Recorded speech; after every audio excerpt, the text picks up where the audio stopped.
Okay, so here I just want to look at some examples of sort of listing events from a sample space. So our example here is a number that is selected from a random set, and we're selecting from the set of numbers from 1 to 10. So we've got it written here as a sample space as the numbers from 1 to 10. Epsilon being, the number that, the symbol that we use to denote our sample space, our possibles. So the first question here asks us to list the events when the number chosen is a multiple of 2. So first we should write down what the multiples of 2 are. So the multiples of 2 would be 2, 4, 6, 8, 10, and these are the multiples of 2 within the set from 1 to 10, of the numbers 1 to 10. So when we're writing events, we write them like we write our sample space down, but we don't use the symbol epsilon. We just write the events in our curly brackets only. So in this case, the events would just be written like this: curly bracket 2, 4, 6, 8. Oops, I missed the 6. 2, 4, 6, 8, and 10.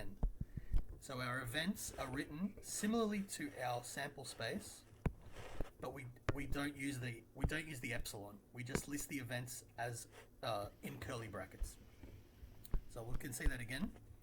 We've got list the events when the number chosen from this set of the numbers 1 to 10 is a multiple of 3. So first I'm just going to write those multiples down. 3, 6, 9. Multiples of 3. So the events when the number chosen is a multiple of 3 are these. 3, curly bracket, 3, 6, 9. This is the set of events when the number chosen is a multiple of 3. So we just do curly brackets, all our multiples of 3. Last one, we want to list the events when the number chosen is divisible by 4. So which of these numbers can we divide by 4 with no remainder? We can divide 8 by 4, and we can divide 4 by 4, and it'll give us no remainder.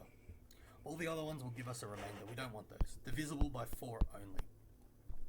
So we've got 4 and 8.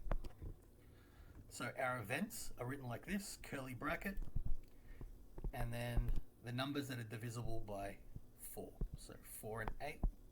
Remember, it's going to be, that's a 3, curly bracket. It's going to be from the set that we're given. So the sample space with the numbers 1 to 10. And here it wants the events when the number is chosen divisible by 4. So we just do a curly bracket and list the numbers divisible by 4. And these are our events.